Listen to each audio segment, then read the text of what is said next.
All right, welcome to another episode of the podcast. I'm excited to get a special guest today.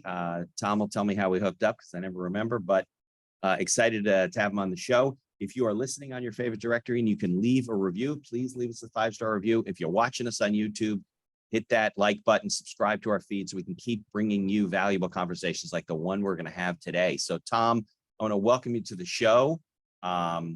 You and I were speaking. I'm a big marketing email automated guy, and I wasn't even familiar with AWeber. But since then, I've left MailChimp. What do they call? I'm not a disciple. I abandoned. I'm an abandoner. Abandoned MailChimp. But we could talk about it. But I'd like to get into your background first. You know, where you grew up, how you got into business, what you've done in business, then kind of what led you up to AWeber, because you're a young guy and you've been doing this 24 years. So a good part of your story is AWeber. We'll talk about what it is. If anybody's listening, you got to check out AWeber online. Great alternative, better than MailChimp. I've moved a whole platform over to that. Really awesome stuff. Tom, thanks for coming on the show. Thanks for having me, Mitch. It's fun to be here. All right. Now, I won't hold it against you that you're in Philly and you're an Eagles fan, probably. So I'm a Giants fan. But we said we're not crazy on sports. So maybe we can go. I don't know if did you grow up there? You grew up somewhere else or? No, I kind of grew up all over the East Coast. My dad was corporate America and always looking for the next best gig. Right. So born in Rochester, New York. I've lived as far north as Boston. I've lived as far south as Virginia Beach. I've lived in a bunch of places in between, Ellicott City, Maryland, down near you. So you're like an East Coast, Northeast guy. Yeah, kind of Northeast, East Coast guy. Right. I probably spent most of my childhood in the Hershey, PA area. Oh, so Pennsylvania, it feels homey to me. Right. Okay. It's a good location. Yeah. Yeah. Okay. So, and then, what's your background in business? Did you learn that kind of through your dad, or he was more of a corporate guy? Yeah, he was always kind of a corporate guy. When I was, my dad's dad owned a printing company for many years, think like letterpress. Your grandfather. So my grandfather on my dad's side owned a printing shop for many years. My grandfather on my mom's side owned a small excavation company. So I kind of grew up going to grandpa's house in the summer and going and playing on the backhoes and dump trucks and bulldozers. And that was amazing. Kid wants to do. Yeah, for a little kid. Yeah, like that was amazing. Yeah. I saw running businesses when I was, I want to say 8-9 years old. My mom and dad bought a garment factory together. So think sewing clothes and producing clothes in Central PA. And they owned and ran that for quite a few years until the industry kind of changed. And so a manufacturing facility with seamstresses and they'd sewing machines and the whole thing. Exactly. And when I wasn't at my grandpa's house in the summer, I was at mom's, place at the factory and run around like a boy's dream. Yeah, all the ladies there like to take care of me. So of course. They're always looking after me. I kind of grew up around entrepreneurism and businesses and just working hard and realizing the value of that.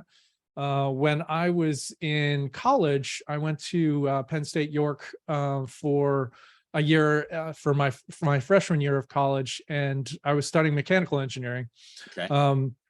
One thing led to another. I ended up changing majors and switching to finance and going back to community college down in Maryland with the intention of finishing my degree at University of Maryland. I was never a great student. I was always tinkering and doing things on the side. I was bussing tables in an Olive Garden at the time going through college. And I had picked up, I was just really interested in the internet. And it was kind of a new thing back then. Tom? So this was 96, 97. Yeah, and the internet, I remember just hearing about it 92, 91, 92, and it hit our shores. It was in Europe or whatever. Yeah, okay, so it's very early days. It was still pretty new. I had internet when I was in high school, and that was cool to surf around and go on all the news boards and Usenet and dial up and all that jazz. Of course. Yep, yeah, exactly. And I had discovered this product for connecting to the internet wirelessly. It was a product that was being sold from a company in Ohio. Okay. And I basically, I joined that company to be a distributor of this product. And I'd go to computer shows and other things to distribute this wireless internet thing that I It was thought like was through the cell phone yeah, it was network, exactly, it was a cell phone network, Must have but been it the was slowest device you've ever seen in your it life in was super. It 96. was 19.2 kilobits per Oh second, my you know, God. but by comparison, Yeah, we were we thought doing that was dial-up fast. at Right, of 56K at the course. time. So like it's all Yeah, relative, you know. right, Today of it'd be course. archaic, but you know, Well, the back then it internet was wasn't like it is now. Like the stuff we have now on the internet, that kind of stuff couldn't even handle nope. the You'd, bandwidth and the you'd things you're wait hours streaming. to download the average Right. web page back then. Yeah, I remember you that know? one photograph would go one line at a time. You'd Yeah, watch your computer. exactly. Yeah. So I had signed up to sell this product, and I was going to computer shows and getting leads and so forth. And being a college student, like you got to follow up with people or you're not going to make the sale. Like one time talking to someone does not equal a sale. So I'd send emails and communicate with them. And I was doing that all manually. And eventually I got to the point where I was like, you know, I send pretty much the same email to most people when I follow up with them over the course of several weeks after I first meet them. Why don't I write a little program that just sends them for me so I don't have to do it manually? So now you were a finance major, so you kind of taught yourself programming. Yeah, it was all stuff? self-taught. For whatever reason, it never occurred Just to me to clicked go for you, for a right? computer science degree. Like it Right. never occurred to me. You're like, that wait, was a why am I career. majoring in finance? I could go for a computer science degree. Yeah, it was just, it is what it is. Probably would have been easier for you too. 'cause you're good Hindsight at being it. 2020. Well, Right. although in retrospect, I might have actually finished college. Yeah, right. If I had done that. So Yeah, because it would have been part of what you were doing. exactly, we would have been a very different place then. So I automated this and I wrote this little program, and I ended up sharing it with a bunch of other distributors that were selling the same wireless product. And I was running their follow-up for them as well. Like I had What did it do, like template emails and stuff? So you have to keep reproducing things. Exactly. And Tom, what was it written in those days? It was all Perl. It was all Perl code. Yep. Never even heard of Perl. Okay. Yeah, it's big, but I'm sure it was all Perl code back then. And I ended up, one thing led to another. Continued to not do well in school. And I figured I need to focus on school. So I need to stop this modem thing, even though it was going pretty well and it was fun to do and whatnot. So I left that and I stopped running this program that went along with it. Okay. And all of a sudden I had all these people start coming to me and say, hey, they're freaking out. That thing that you were giving me for free that I was getting a lot of value out of, like, I really want that back. And hey, I'd also like to use it for these other companies that I'm working with as well. Like, can you sell it to me? And I was like, well, it wasn't really packaged in a way that I could sell it easily.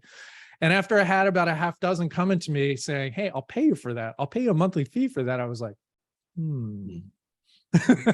Maybe there's something here. You're the finance guy now, right? You should know. And exactly. And thus was born the automated web assistant that got shortened to AWeber, and the rest is kind of history. Yeah, because you and I were talking offline. AWeber is not a person, like the founder of the company. It's not automated Adam Weber. Web services, basically. Yep, exactly. So it kind of got shortened from there, and it was catchy. It was an available domain. So that's really where it started, with that little program? Absolutely. That's exactly where it started. So Tom, that must predate MailChimp and Constant Contact by a lot. It predates Google and a lot of other things that people think about as always having been around. So Constant Contact was around as roving software, but they weren't doing email marketing yet. So it predates lots of things. So we've been around for quite some time. So did you finish? So did you say, well, I'm just going to drop out of school and keep doing this, or? I positioned it to my parents as, hey, I'm going to take a 6-month, I'm going to take a semester off hiatus and see how this goes. Yeah. And 24 years later, you're still waiting to go back. So I've been to many educational things. I've done a lot of college that's not degree college. Right, a lot of learning. Yeah, I've done a lot of learning. Well, no, I've taken a bunch of college courses, like, professional executive coaching kind of stuff is very different than going and sitting in a classroom and you can learn in a week what would take a semester to do in a traditional sense. It's just it's access and paying for that condensed knowledge in a shorter period of time. Right. But and I've done much learning on a very expensive, make mistakes, screw it up, and iterate to do it better later. So tell me about the business journey, because you're basically a kid in college. You got this little program that you didn't even think you could sell. People want to buy. You have no infrastructure. Did you basically build the whole platform yourself to start? Did you go get a development team, find a guy to partner with that? What was the? Yeah, so out of the gate, I started everything. I ran all of AWeber myself until we had about 2,500 customers. Okay. Yeah, no, you made the little like shock face. It was literally like, it doesn't sound like a lot, right? I lived and breathed AWeber at the time. I did customer service during the day. I did marketing, accounting, programming, etc. in the evenings. Yeah. And occasionally I would sneak in some sleeping and Yeah. I was also racing competitive cycling at the time. So I'd do a bunch of that at amateur level. But if I wasn't riding or sleeping, I was but you're young at that working point, on right? AWeber. Yeah, that's what the tech company does. You don't sleep for a month and a half. Exactly. I was young and single and yeah, I built kind of the initial version of AWeber, and it has iterated much since then. Yeah. Well, what did it look like at that point? Like what it must have been much more simplistic. Yeah, it was very simple. And even back then, like email was plain text. It was a subject line and then it was text, like not even bold HTML or colors. exist, like right? HTML email was not a thing. So what it did at the time was very basic. You came in, you could set up a series of messages, you could put an interval in between them. So like, I want this message to go out immediately when someone signs up. I want the next message to go out 2 days later, and the message after that to go out 3 days later, and the message after that to go out a week later. Right. And that was that. Yeah, your normal drip campaign, basically. Exactly. It was a very basic marketing automation sequence before marketing automation was a term or a thing that anybody even knew or talked about. So there weren't photographs, there weren't pictures, there weren't. Nope. Were there links? Could you even do links in those days? Yeah, you could definitely do links. Yeah, Okay. you could put a website link in there, and you could attach photos, but they come through like an attachment would today. Like if you were attaching a PDF or something like that, it's that little file icon at the bottom that you gotta click on it to open it. But you could do an image or a PDF or whatever you wanted. It just looked different. So now were you able to gather any analytics at that point? You could do click tracking. So I could track whether or not somebody clicked on a message. But because there was no HTML and there was no image rendering, meaning the images didn't display inline, you couldn't track like opens. Right. And that's it was a limitation of what email clients supported at the time. And even today, like there's still a limitation on what you can and can't track. That's just it's not an AWeber limitation. It's just based on what you can and can't do in email. Email only supports a certain subset of things. It's not a full-blown web page in the context that most people would think about when they think, I can put this on a website. Well, why can't I put in an email? Well, there's a variety of different reasons on why you can and can't do different things for security perspectives, privacy, etc. Yeah. So yeah, it's evolved a lot. So when did you start to feel that this was becoming like a viable business? Obviously, you're running it at your garage or your bedroom or whatever on a computer, right? At some point you gotta start hiring people and doing stuff. So at what point did that happen? It was a viable business after probably a year. Like it was definitely making pretty quick. Yeah, it was like full-time income kind of thing. Like it was just me. So it was, once I covered my expenses, like everything else goes to me. Yeah, it wasn't a whole lot of overhead. And so it was like, what does a mechanical engineer make, or what would a finance make? Like I think I'm already doing better than I would be like a number of years into that career. So it was kind of one of those things where it's like, okay, let's just take this a little further. Year two, I should have absolutely hired somebody. I didn't, mostly because I didn't know how, and it seemed like a scary thing to be not only responsible for somebody else's income, but just the overhead of like, well, how do you do payroll? Like that sounds scary. And like all the tools that we think about, all the tools that we think about now, like even getting a merchant account to be able to collect credit cards online was hard. That was an ordeal back then. Like you couldn't just roll into Stripe or PayPal and poof, be able to accept payments. I actually launched the first version of AWeber in August of '98. We said we could accept credit cards, and I had the security stuff set up to be able to accept them securely.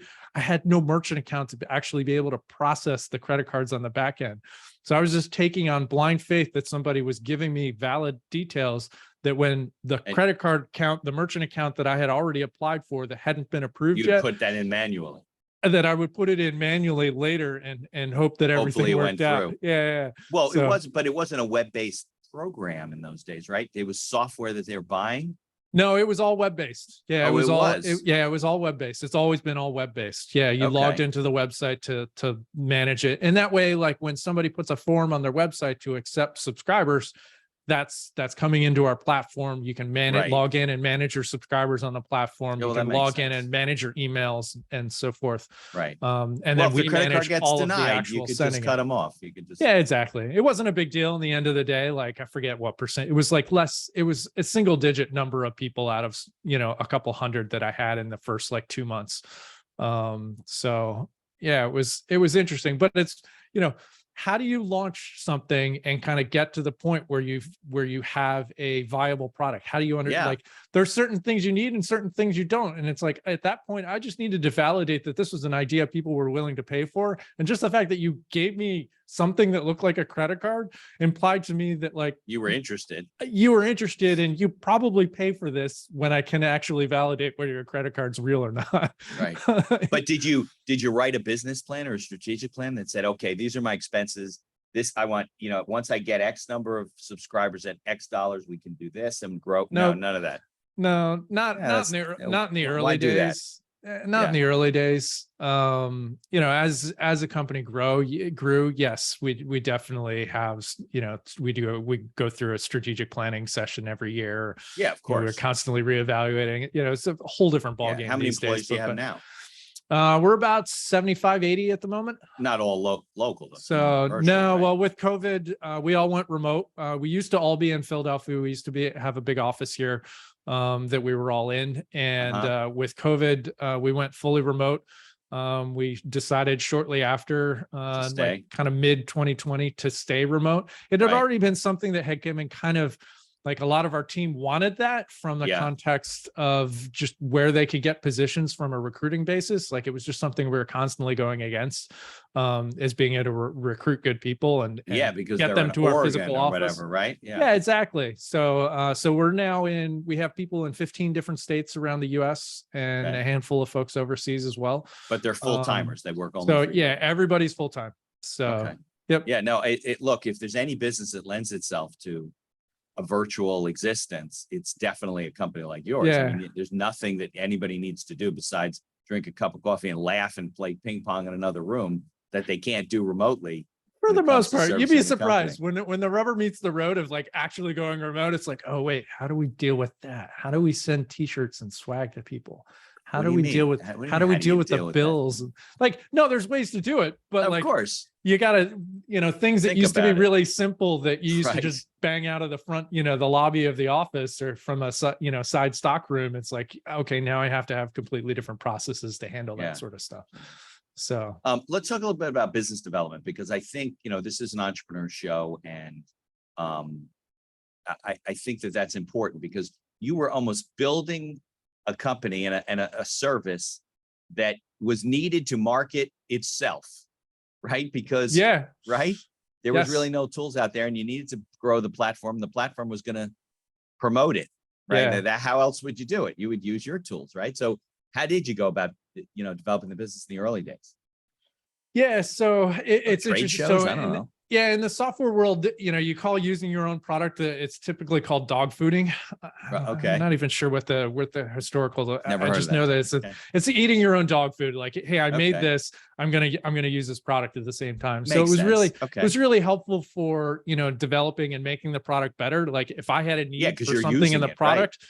Yeah, like if I wanted to do something that I couldn't do, it's like, well, let's just implement that. And we get the benefit from it. And oh, hey, by the way, thousands of other people also get the benefit from that. Right. Early on, we had a lot of kind of advocates and affiliates and resellers that were really instrumental in kind of spreading the word, because it was such a new concept. It often it was something that other people would talk about a lot. Like, hey, what do you mean you're not following up with people? What do you mean you're not building a subscriber list of people that visit your website that are interested in what you're doing? Makes absolutely no sense, right? You should do this. Right. Here's how. This is a tool I use. It's wonderful. Here's a link. Go sign up. Right. Well, who are resellers? Like, what's a reseller? Like, so Best Buy. Somebody goes into Best Buy and buys AWeber.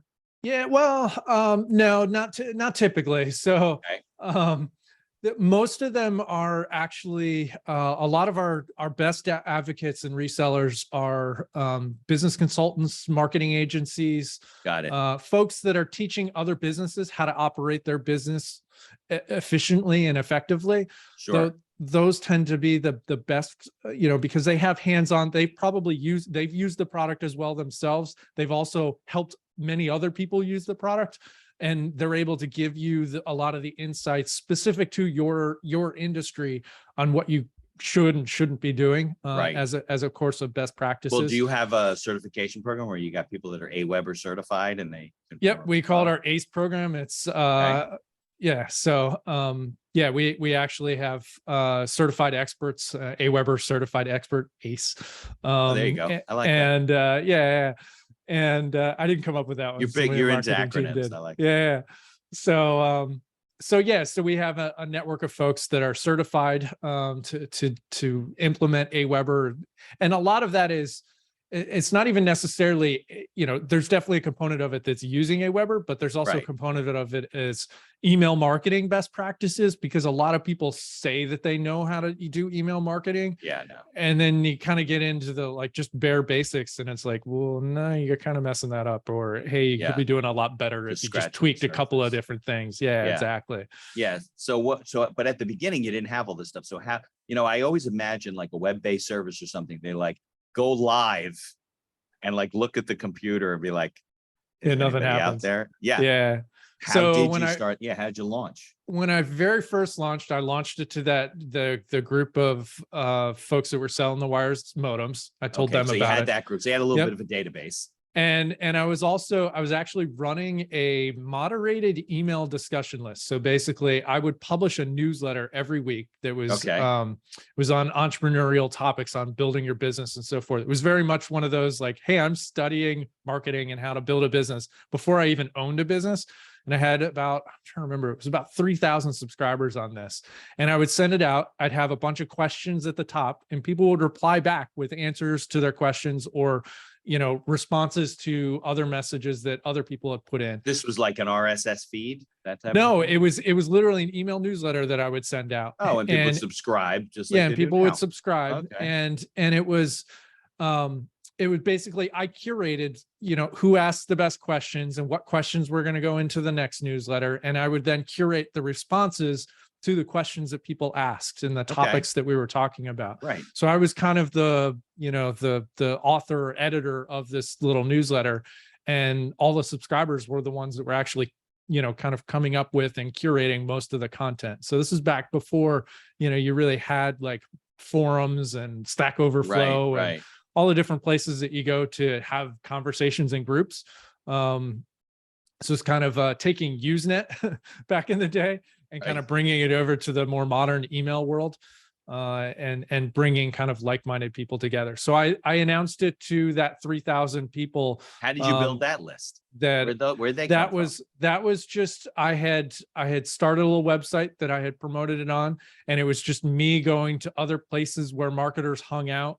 When I went to conferences and those sort of things, it was just a word of mouth thing. Yeah, it was totally a word of mouth. It's the same way you're doing what everybody tells you to do: build an email list. Exactly. So, and that was really the thing that helped, kind of get AWeber off the ground initially, was this built-in audience that already knew who I was and, trusted me to some extent with what I was doing and what I was saying. Even though I was a college student, I didn't necessarily know any more than anyone else did. Doesn't matter. They were reading your stuff.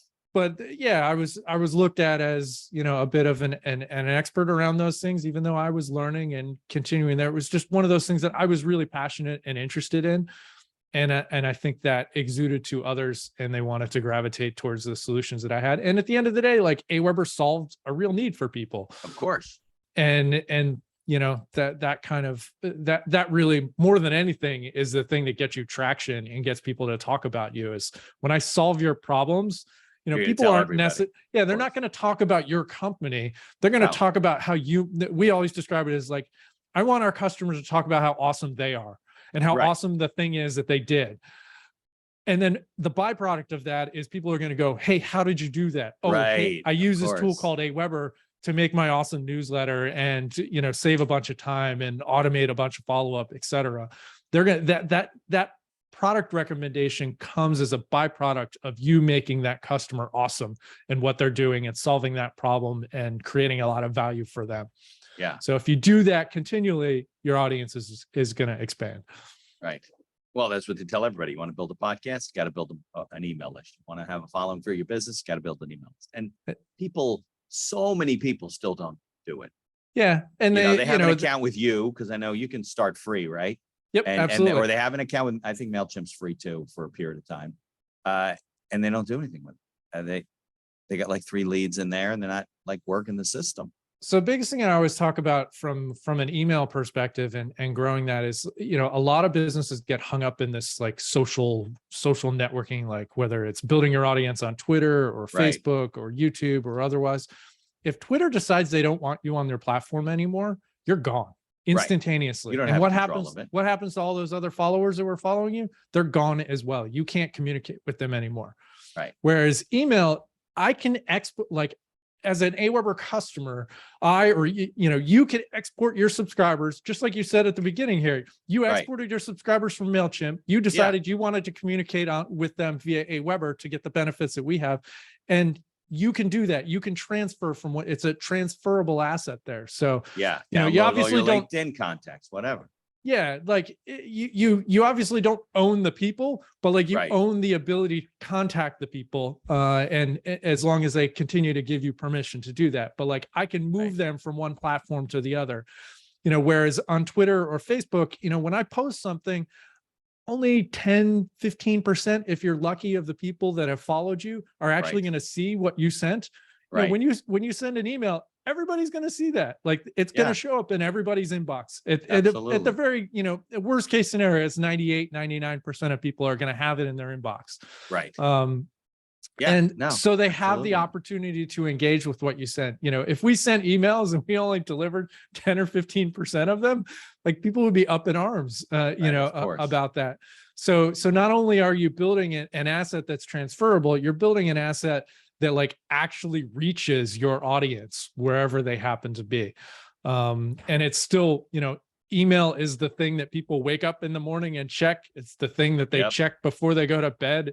It's the thing that they check during dinner. Because their customers talk to them. They get bills through there. They get, you know, their family, everything's, it's not going away. I think it's funny because, a lot of people will, go on to social media and do all those stuff, but they don't realize that it's Facebook, LinkedIn, all these companies, they decide how important they think you are and who's going to see your content just because they're following you. And we've all gotten the, hey, you want to boost this post? Oh, hey, you want to reach the people that you now built you reach the audience 5 on? more people than you reached before and you get paid for it. You pay a whole bunch to reach the audience that has already said they want to. And they do that because like they own the platform and they can.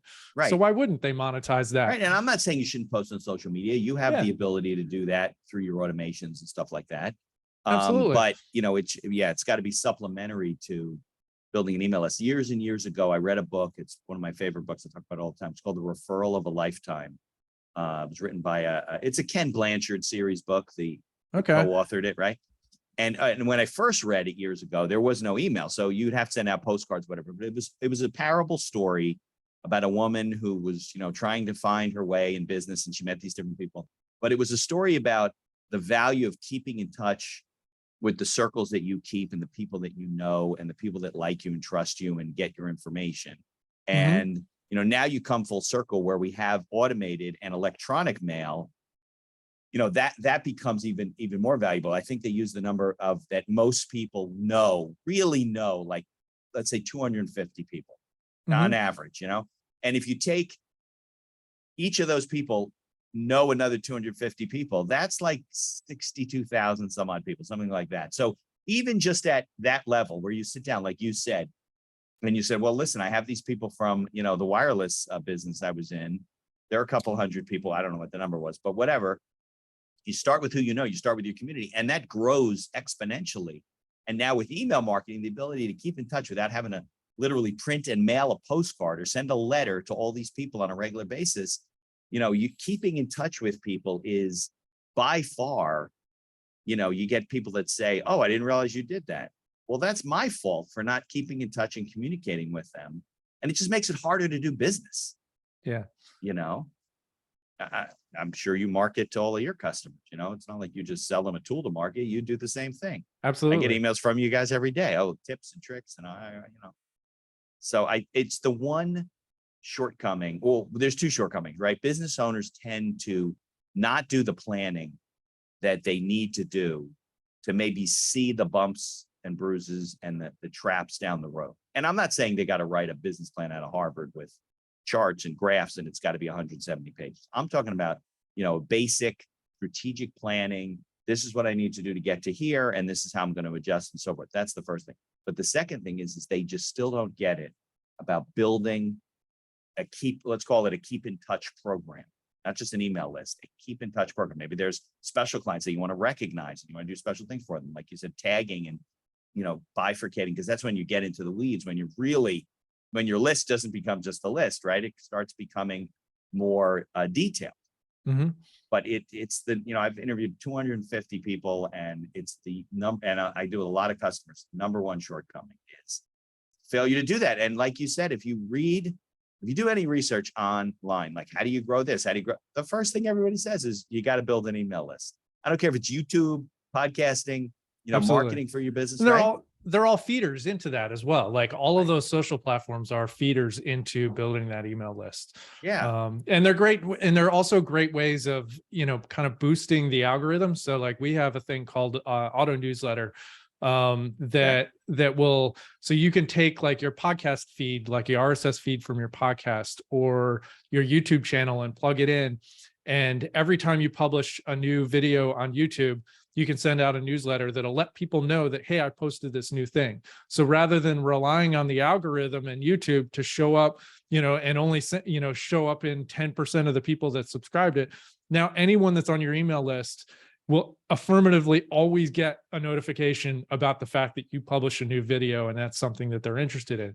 The byproduct of that is when you send that out to your best fans early, they're going to click on that. And what does that show to YouTube? It shows that people are interested in whatever it is that you're publishing there, and they see a whole bunch of organic direct traffic coming into YouTube, and you're more likely to get displays of your video to people outside of your subscriber network to kind of, it kind of gooses that virality of being able to have that wider network distribution of the videos that you're getting there. So it's, interesting ways of kind of goosing those algorithms to reach a wider audience that you wouldn't otherwise reach. So is it an integration? So if I publish a video on my YouTube channel, is it an integration that sends data or something to my AWeber account and then sends out the email?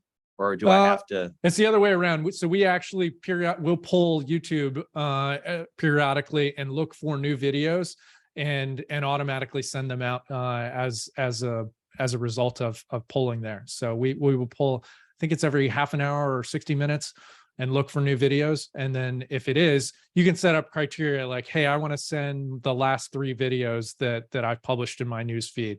I want to send them only on Mondays between the hours of 9 and noon. If I had a new video, I'm going to send out an email with the new video and the last 2 or 3 videos that I've also published there. Or you could do it, hey, if I publish a video, as soon as you see it, send the email. Right. So there's a lot of configurability, but it's all done inside of AWeber. There's no actual connection to YouTube other than plugging in the website address for your YouTube channel.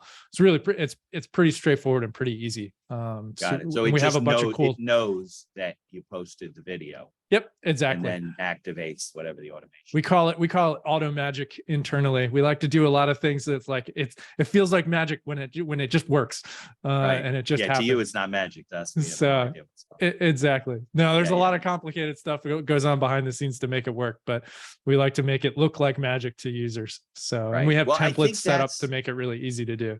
Well, I think that's what's very good about your platform. Look, I've told people that you can't just sign up for AWeber, throw a bunch of names in there, and it's all going to work for you. You have to spend some time learning the platform and what it can do and then tailoring it to your business. But once you kind of get things in place, that's when your time really gets, freed up. For me to move from MailChimp to AWeber wasn't so bad. I had the templates ready. I mean, I had to retype them, copy and paste. I couldn't just like download the templates from MailChimp. I don't think, right? and transfer them over to AWeber. I built new ones, but I had the content to refresh them and whatever. Yeah, But it does take, I automate a lot of stuff for my practice, but it's taken time to learn this stuff and to do it and to figure it out. There absolutely. are people, Yeah. I guess you could go to one of your But AWeber we ace also people we and also they do could build it for you, right? Yeah, we have our certified experts that can do it. If you're looking for a marketing agency or somebody to do with that. Yeah. We also do basic account migrations. So like we have internal, we will do free account migrations from one platform to another. We do dozens of them every day as far as moving people from competing platforms. They can just contact you and say, hey, I'm Yep. with constant contact. I want to move over, and you'll do Yeah, it if for you 'em. punch in AWeber migrations into Google, it'll bring you up to a little form that you can fill out, and it'll ask you some questions, and then we'll get in touch to be able to execute on that. Everybody's setup is a little different, so we often will have a little back and forth to ask a few questions to clarify to make sure that we're doing the right thing, and we're moving your subscribers over, and they're going to continue to get the messages that they were before. And it's really cool because like we have experts that are not only really familiar with AWeber, but all they do all day long is do customer migrations. So they're also really familiar with a lot of other Right, the platforms other that are out there. platforms. Yeah. Exactly. Like internally, like they're often my resource for like, hey, how does that thing work over there? Like, can you Right. get They like, know it. yeah, they know exactly how it's worked because they use it all the time. Right. So Now, I guess there's a little bit of customer stealing, right? So I guess you guys are being poached too. Like somebody switches to MailChimp. they'd yeah, say, it goes back. "Oh, It goes back and forth. Certainly, yeah, you win that's some, you it." lose some, but Right. we like to hopefully try to win more than we lose. Right. Well, but it's not like the cellular business where they're really not, there's not a lot of new entrants to the Sure. industry. They're just stealing each other's customers for the most part. That's not the case in your Yeah. industry. No, there's thousands of new businesses every day all around the world. So, Yeah, and our customer base is global. So, so we work with customers all around the world. Yeah, no, this is great. Because I told you that this was going to be less of a conversation about you as an entrepreneur, right? Because you've been doing this for 24 years, and we can talk about, the challenges you've had running your company, growing your company, things you do differently, things you've learned along the way. I'd like to talk about that stuff, but also this is an episode about teaching, encouraging, right, entrepreneurs to start to take the steps that make it easier and for them to develop business and make it Absolutely. more likely that they're going to succeed. The thing that I often say, to our customers and to other entrepreneurs in general is like, just start. Because if you just sit around and you like overthink Right. it, you're never going to learn. And even if you do something and it's the wrong thing, what you've learned is that it's the wrong thing and to do something different next time. And very few. So we often, I talk about this, know the waterline analogy. So like if you're a sailor, if you get a hole in the sail on your boat, right, yeah, I can keep sailing. Like I put some duct tape over and keep sailing, maybe right. fix it a little more effectively than that, but like I can keep going. The ship's not going to sink. If I get a hole like in the hull, like a few waves might splash in, but like I'm not going to sink if it's above the waterline. But if I get a hole below the waterline, it's all hands on deck, and and you gotta get in there and fix that quick. Most decisions in business are above the waterline decisions. Like they matter, but they're not going to put you out of business. They're not exactly. They're not Right. decisions that are going to cost a whole lot of money, cost a whole lot of time, or put you out of business. Those sort of things. They're all things that you can apologize and move on from, Right. and learn from it at the end of the day. So make those decisions quickly. Don't toss and turn on those decisions forever and ever, because that analysis paralysis, like you're never going to get anything done. You're not going to move forward with stuff. Some of my biggest learnings in business have been the big scary things that I've often thought were like tremendously terrifying to like do and move forward. Those are the things that lead to the most growth, because like inherently what is comfortable is what is familiar. So like if I keep doing the same thing that I did yesterday and last week and last month and last year, you're never going to learn. Right? I'm never going to do anything differently, and I'm never going to get different results than I had in the past. If I want different results moving forward, I have to do something different than I have done in the past, and that is inherently scary. Right, but it's a little hard to expect different results if you keep doing the same thing. Right? Exactly. So it just comes down to like do something different than you've done before. It's it may not be the right thing. We split test and do it because we're all web-based. Like I can split test and tell you whether or not, this headline or this image or this pricing plan or whatever on the website works better than a different one. Split test all kinds of things. Most of our tests are terrible and they are actually worse than what we have on the site. But you know what we learned at each and every time? We learned that doesn't work and we try something different and we do find things that work better. Yeah. And those improve over time. So like for every winning test, we probably have 5 or 6 tests that were just a flop. They may have been the same results as we got before. And that's also interesting as well. It's like, hey, we've tried 10 different images there. None of them changed anything. Maybe that image just doesn't matter. Right. And that's an interesting learning. So well, that's the thing. I think people think things matter too much, right? Their emails have to be perfect before they start sending them out. Just it doesn't have to be perfect. I mean, people are going to see it. If somebody responds to you and says, hey, did you know when I started with you, I guess the footer was doubling up. I don't know, whatever I did, but I don't care. So somebody actually responded to me, hey, did you know your footer is double? So I looked at it, I figured it out. But you know what? You know what it told me? He's reading my emails. Exactly. Yeah. Well, that's actually a really kind of subtle copywriting thing, is like if you make a few typos, you always get the people that will reply and let you know that you spelled something wrong. And it's like, I've got an engaged audience. And it also comes across as human. Like nobody wants this like polished brochure in their inbox. I want to know that they're communicating with other humans. And unless you're like a large corporation, that people are like, what are they, stupid? They should know that. Sure. But, just small business owners. But exactly. Like you're going to goof up here and there, or, just even the language that you necessarily use in your messages. I think a lot of businesses, a lot of people that write messages, they write them as though they're writing to 10,000 people that are reading it all at the same time. And it's not how email works. It's not 10,000 people in a stadium. I'm not addressing all of you, my audience, all of my subscribers. It's like, no, I'm talking to Mitch and I'm talking to Dave and I'm talking to Sally. Like I'm talking to individual people that are laying in their beds, sitting in their cars, hopefully in the passenger seat, sitting on the toilet, like wherever it is that they happen to be reading their emails. It's just one person. Address them and their needs. I think you're more likely to get genuine engagement and results as a byproduct of those communications. Yeah, it's funny because when I transferred over to you, I have this. I told you I have like a 5 or 6 email drip campaign. Like, so somebody goes on my calendar, it adds it, whatever, and it introduces them to my firm, to the podcast services that I offer, things like that. So I put myself on that list because I wanted to make sure that it was working. Right, I'm getting the series of emails now. I started noticing, because I had redone my website, that all the links in all these emails were wrong because they were going to places that didn't exist anymore. Right? Oh, okay. Yeah. But I never got any responses like that. People would always say, oh, no, I'm getting your emails. They're really interesting, whatever. And they're learning about the firm and I get calls, whatever. The fact that the links all didn't work didn't seem to matter that much. I fixed them all now.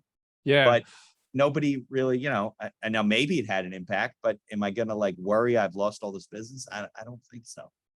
Yeah. And there's certainly probably a component of that, of like, they're already familiar with some aspects and they're probably reading the emails and maybe not necessarily clicking on some of the links that are in there.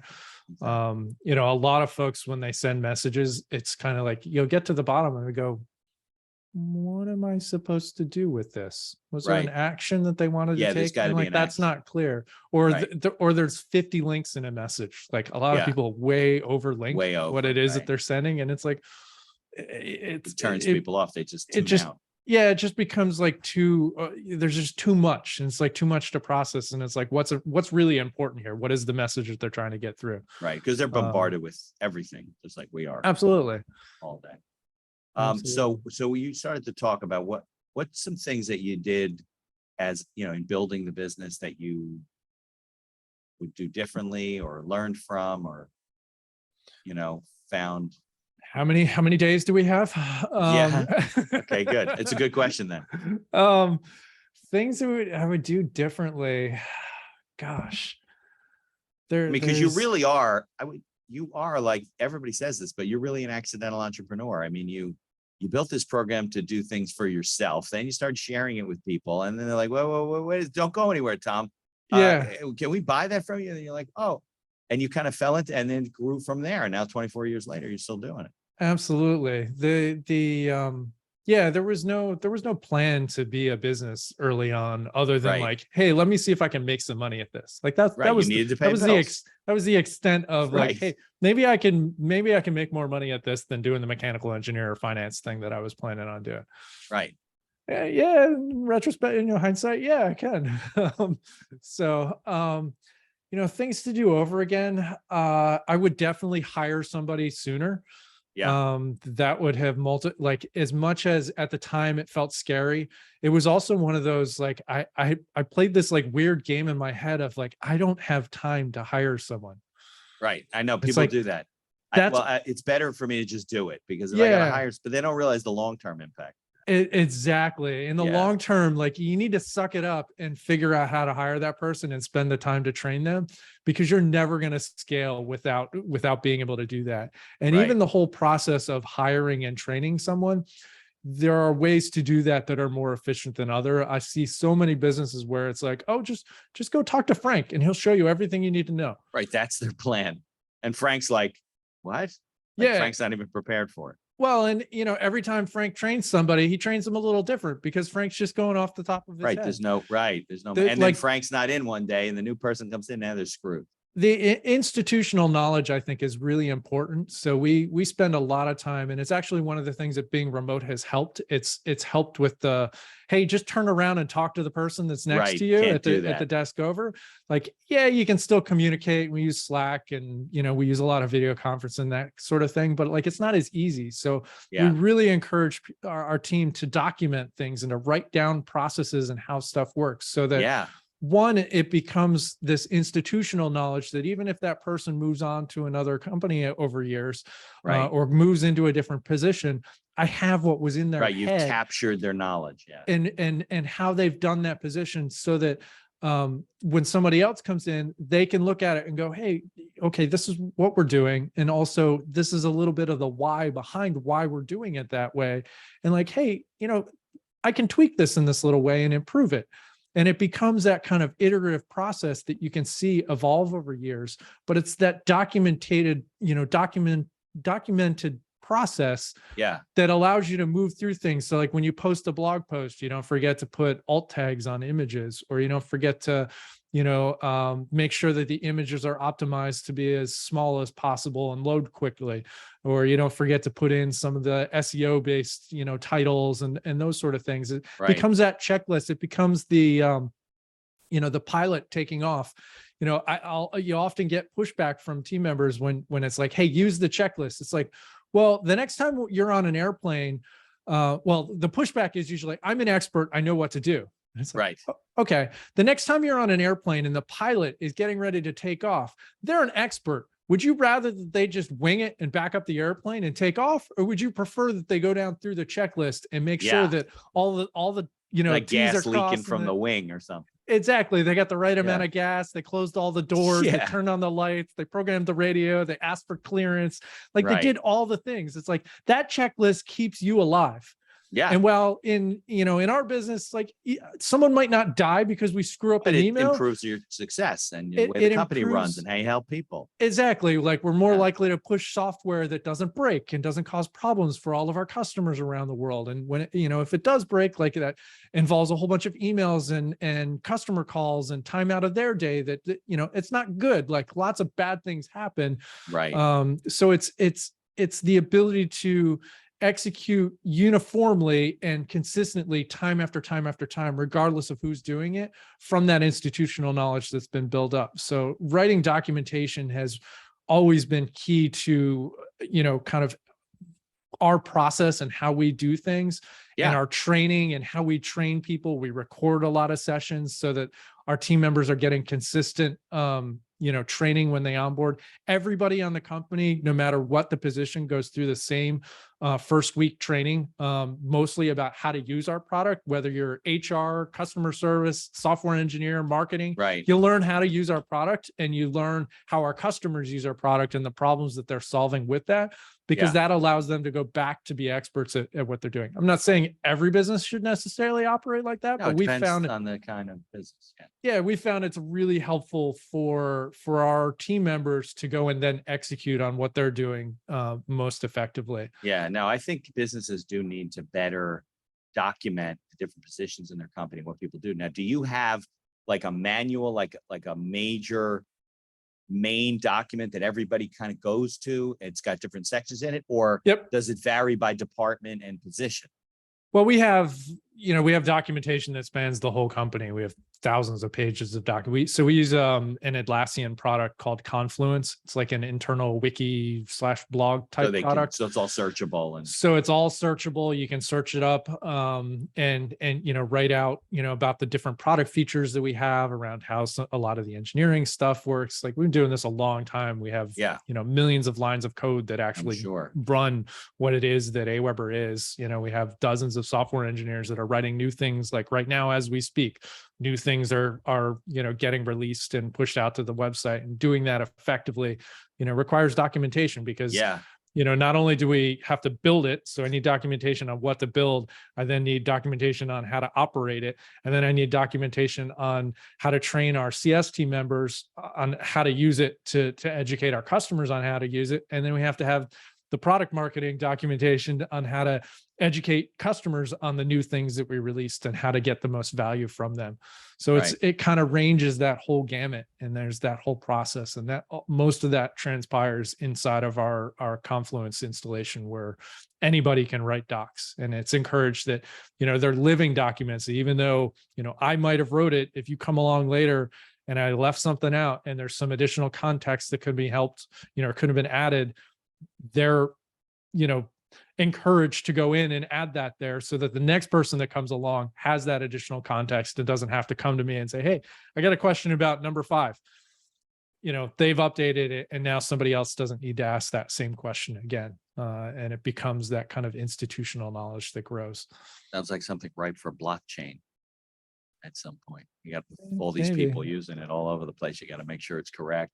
You don't get a rogue employee that deletes all kind of information, right? Well, it's all tracked, so you can see if something got deleted. And you can see who deleted it, and you can go, you can go back to old versions. So it's often fun to go back and look at like really old versions of things. It's like, oh, that's what that used to look like 10 years ago. Yeah, absolutely. Well, Tom, I can't thank you enough for spending time with me. If anybody's listening, I'm an AWeber fan. Definitely check it out. Give up Constant Contact, give up MailChimp. AWeber's got much better features. And it's, by the way, more cost effective for the small business owner. It is less expensive than the other programs. But that's not why you should switch. So I appreciate sharing your story. And it's important that people hear these things so they can be successful with the stuff that they do. And it's not rocket science. You built a tool that makes it much more accessible to the average person to do this stuff. And they still don't do it. So if you're listening, build an email list, start getting an email list, set up an AWeber account, and start getting in touch with the people that you know. Keep in touch with people you know. That's where your business is. That's where mine is. Absolutely. The world revolves around the people. So thanks for having me on. It's been a fun conversation, Mitch.